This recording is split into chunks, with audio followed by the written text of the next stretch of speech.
Today, many students take for granted the rights they have by attending school. For some people, mostly those who aren't European and male, many basic rights were not afforded to them. During the 18th century, education for all was a concept unheard of. However, in the small revolutionary city of Bethlehem, Pennsylvania, this idea was challenged. This city of equality was home to one of the first women and girls' schools in the colonies. John Amos Comenius, a Moravian, who is often dubbed the father of modern education, said that, "Not the children of the rich or of the powerful only, but of all alike, boys and girls, both noble and ignoble, rich and poor, in all cities and towns." In 1741, a German man, Nicholas Ludwig von Zinzendorf, who founded the Moravian Church, officially established one of the most influential and progressive cities for his time. His 16-year-old daughter, Benigna von Zinzendorf, worked by his side to found Bethlehem Female Seminary, which is now Moravian University, just a year and a half after the city's birth. Bethlehem was able to foster a sense of community through education. The Moravians, in a desire to convert people to their faith, did not limit their education and missionary work, and in fact included all people. This means enslaved people, Native Americans, women, and anyone else had a chance at education. Nicholas Ludwig von Zinzendorf aspired to create a church with values rooted in equality, respect, and harmonious worship. He grew up in Germany as a noble Christian with a deep understanding of egalitarianism. When he witnessed the public's religious and social prejudice and persecution, he felt compelled to make a change. He formed this sect in the early 1700s, and his belief that everyone is created equal and should be treated as so was seen as radical. Count Zinzendorf and a steadily growing group came together with a shared goal, to cultivate a collective in which everyone had equal rights and duties. He became a leader, and the missionaries he sent out to 6 continents successfully established churches there too. Once he and his European refugees found a home in Bethlehem away from religious persecution, it was certain that they would impact the world at large permanently. Especially like Moravian education in Pennsylvania has had a huge impact on history.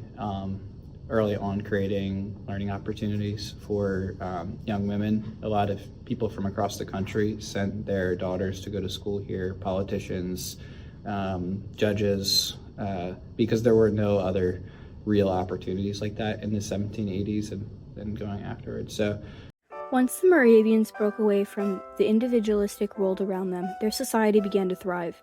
They retained the stance that their holy scripture stated that no one was lesser than another, and built their community around this idea.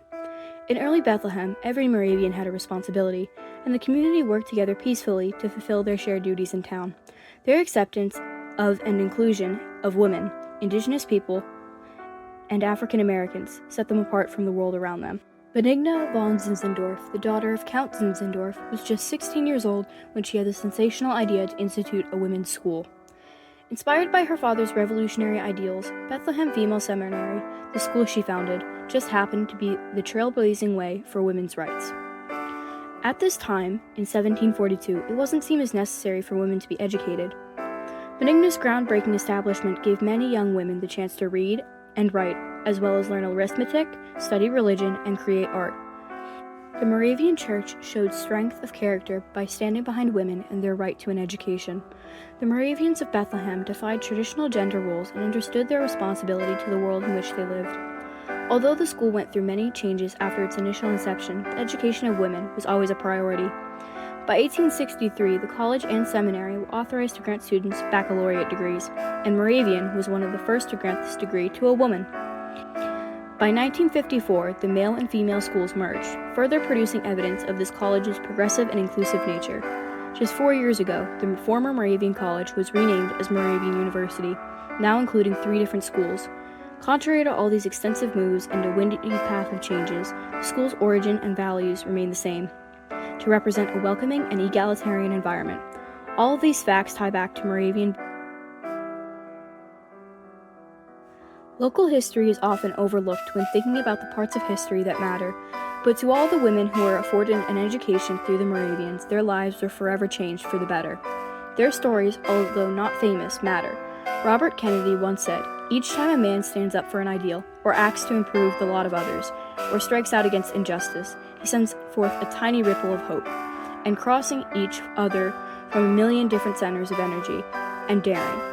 Those ripples build a current, which can sweep down the mightiest walls of oppression and resistance." The Moravians set out to include all people and therefore created tiny ripples which added to the current.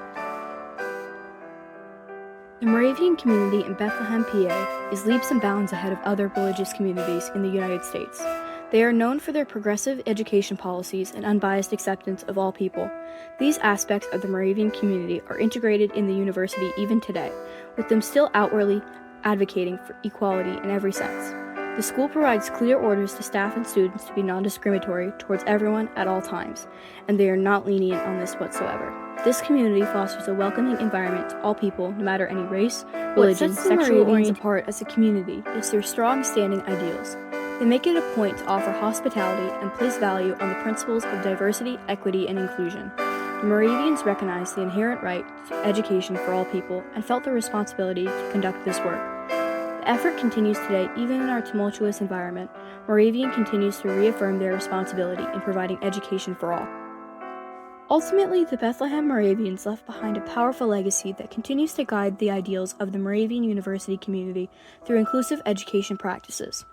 The founding of the Bethlehem Female Seminary under the leadership of Benigna von Zinzendorf created the base for revolutionary educational opportunities of all types of people. They continue to maintain the idea that education is not a privilege for the few, but a right for all. In closing, we would like to leave you with a quote from another champion for education, Malala Yousafzai. Education is neither Eastern nor Western, it is human. If one man can destroy everything, why can't one girl change it? Let us pick up our